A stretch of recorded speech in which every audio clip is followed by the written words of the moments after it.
Hey everybody, Pastor Koschmann here again, and this video is for the little ones.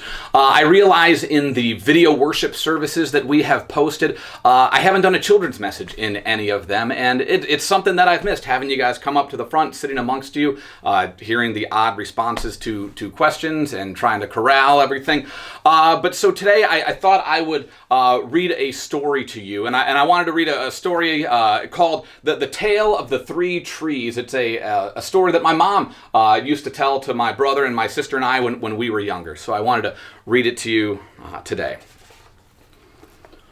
Once upon a mountaintop, three little trees stood and dreamed of what they wanted to become when they grew up. The first little tree looked up at the stars twinkling like diamonds above him. "I want to hold treasure," he said. "I want to be covered with gold and filled with precious stones. I will be the most beautiful treasure chest in the world." The second little tree looked out at the small stream trickling by on its way to the ocean. "I want to be a strong sailing ship," he said.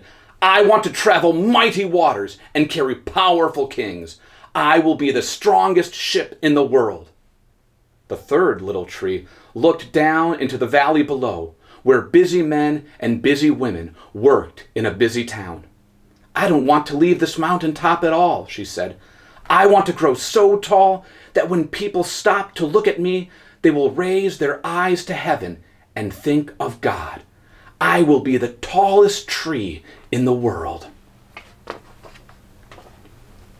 Years passed. The rains came, the sun shone, and the little trees grew tall. One day, three woodcutters climbed the mountain. The first woodcutter looked at the first tree and said, "This tree is beautiful. It is perfect for me." With a swoop of his shining axe, the first tree fell. "Now I shall be made into a beautiful chest," thought the first tree. "I shall hold wonderful treasure." The second woodcutter looked at the second tree and said, "This tree is strong. It is perfect for me." With a swoop of his shining axe, the second tree fell. "Now I shall sail mighty waters," thought the second tree. "I shall be a strong ship fit for kings." The third tree felt her heart sink when the last woodcutter looked her way. She stood straight and tall and pointed bravely to heaven. But the woodcutter never even looked up. "Any kind of tree will do for me," he muttered. With a swoop of his shining axe, the third tree fell. The first tree rejoiced when the woodcutter brought him to a carpenter's shop. But the busy carpenter was not thinking about treasure chests. Instead, his work-worn hands fashioned the tree into a feed box for animals. The once beautiful tree was not covered with gold or filled with treasure. He was coated with sawdust and filled with hay for hungry farm animals. The second tree smiled when the woodcutter took him to a shipyard, but no mighty sailing ships were being made that day. Instead, the once strong tree was hammered and sawed into a simple fishing boat. Too small and too weak to sail an ocean or even a river, he was taken to a little lake. Every day he brought in loads of dead, smelly fish. The third tree was confused when the woodcutter cut her into strong beams and left her in a lumber yard. What happened? The once tall tree wondered.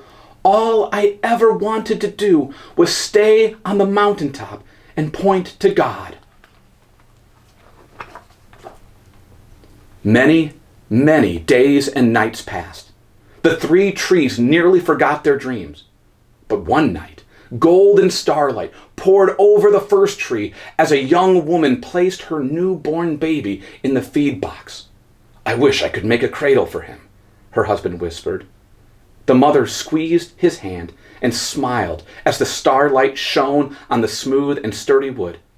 "This manger is beautiful," she said. And suddenly, the first tree knew he was holding the greatest treasure in the world. One evening, a tired traveler and his friends crowded into the old fishing boat. The traveler fell asleep as the second tree quietly sailed out into the lake. Soon, a thundering and thrashing storm arose. The little tree shuddered. He knew he did not have the strength to carry so many passengers safely through the wind and rain. The tired man awakened.